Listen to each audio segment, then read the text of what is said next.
Like sex is sacred to me. It's spiritual unification. Come on, like what man you meet that don't release? Right. What man have you met that don't release?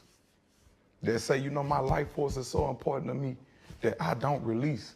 So it's like whenever I would have a conversation with a woman about that, it's like you seeking arousal. Or you seeking something that's gonna make a wow factor from this. But this is my life. And it's not because I feel like I'm better than nobody. I know the power that it gives me. Like when you meet men, you can see I meet men that release every day, all day, and they drained. They brain. Yeah, it's so interesting. When you're observing the world, you can tell which men have more vitality and which men look way more drained. And it's interesting when you start to hop onto this journey, you start to notice you're gonna have a glow to you. You have more energy in your eyes. You have more of an aura to you, and you just carry yourself so much more differently when you are holding that energy. And don't have the cognitive function that my brain has. It's real. They it's just they not as strong. I'm talking about emotionally, the emotions be in total disarray because you didn't spread your energy, spread yourself too thin with all these different women, you know, and our semen contains consciousness. So you place your consciousness everywhere. Do you ever release, or you just never release? Yeah, what he's saying is when you're holding that power, that essence, I've noticed that men, especially I'm talk from personal experience, I feel a lot more grounded, right? And my emotions are not as swayed. I'm much more centered. I'm much more present. I'm much more focused. So that's what he's talking about. Just If I need to release, your body gonna do it automatically. Your body just gonna release. That ain't like teasing. It's like, oh, you probably so mentally. No, she'll be teasing what me. you do is, it's called sexual transmutation.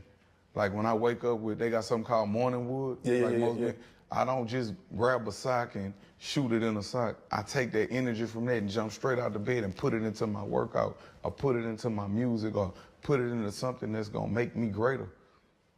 Like sex transmutation. You translate that sexual energy into your craft.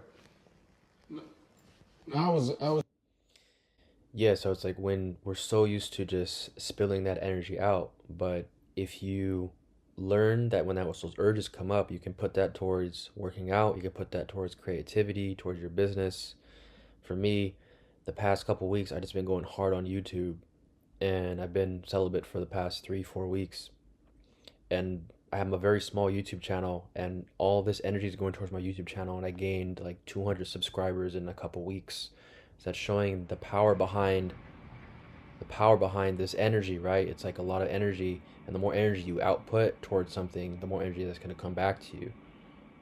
I was just gonna say, like, one Like of the a things lot I of people think that about, get injured, like when you play sports, like a lot of people that get injured and stuff like that. Like I noticed since I've been, he got me doing Pilates, but I noticed since I had been like on my yoga journey, I ain't had no injuries.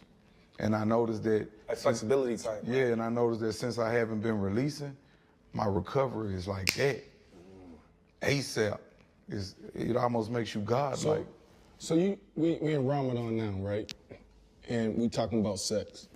So what he's talking about, there's these ancient yogic texts saying and stating that your seed actually can be reabsorbed back into your body, right? So in order to make your seed, like energy is never created or destroyed, only transferred. So in order to make your seed, it's pulling nutrients from your bones, nutrients from your brain, from your organs, from your blood, from all the different types of things inside your body. So if you don't release it, it gets reabsorbed back into your body. And that's what Kevin is talking about. And there's a lot of people online that are athletes say that they just feel a lot more stronger. They just feel like they have more vigor. They have more testosterone, and that's what he's talking about. As well. One of the things I think about as a man, I think about discipline. I feel like for us to reach our full potential as men, we got to be disciplined. And I look at a couple areas in my life, and I could miss a couple, but like sexually, if you can't be in control, then you're not in control. right? Like, can you say no? Can you walk away? Do you have boundaries around what you're doing? Training is another one, how you take care of your body. Like, I feel like you have to have a routine, a discipline around how you take care of yourself. And as athletes, a lot of this is already built in, that routine, that structure, you know, but we're not thinking about sex. And then also food. Food's a big one. Do you have discipline at the table? Like, think about it. It's hard, like, to walk away. It's hard. And a lot of us don't even think about that. Like, can you walk away? And I brought up Ramadan because, you know, you go through this experience and you got to have that discipline. Yeah, it's interesting that they're talking about discipline, right? Especially as a man, when and he's talking about two things that are very important, which is food and sex, which are one of the hardest things to really master, right? It's like when you're eating healthy foods, there's so much liquor stores around with chips and fast food restaurants, and it's so easy to just to pick up that cheeseburger, right? But when you are really adamant about putting healthy foods and discipline with that, it's self-respect, right? That discipline is self-respect. And when you have self-respect, you carry yourself much differently. And the same thing with semen retention or celibacy or nofap, right? You are disciplining yourself with one of the most strongest energies there is known to man. And if you can discipline that, there's such a deeper level of self-respect. And that's why men carry themselves a lot different, especially when they're a disciplined man. And when you do that, it's like, when you talk about evolving and you talk about learning and experiencing different things, the world just opened up. The longest for me, I went 7 months celibate last year. Damn. Yeah. And I felt powerful. I felt you strong. into a monster. You know what I'm saying? Yeah.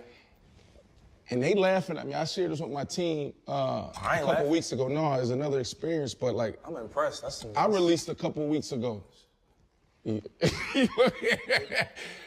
look, bro, what I'm telling when you was doing that, when we was communicating, you could see it all in your skin. Your glow was there, and that's what the woman's ovaries are attracted to. Like that, you could walk in the room and your aura is so strong. It's called magnetism. I use that to magnetize the things that I want into my life, such as. Yeah, it's you know, the law of attraction states that you attract what you vibrate at. So when you're holding that energy, it's combusting, and it bleeds into your aura. Like the way that you look at people, you can feel the energy coming out. You can feel the energy out from your eyes, from your presence when you walk into a room. And it's interesting. A lot of this stuff people are very unconscious of. They're like, oh, like, why am I so drawn to this person? And some people don't even realize why they're so drawn to you. But it's because you hold such a potent essence to your presence, and that is exactly what they're talking about. The accomplishments and goals. When I walk in a room, of course, a woman gonna say, yeah, I ain't really feeling him like that. You just saying that because the Don wasn't on location. But when I'm on location, you gonna lose your mind because your body, you having a chemical reaction to my aura. You can't help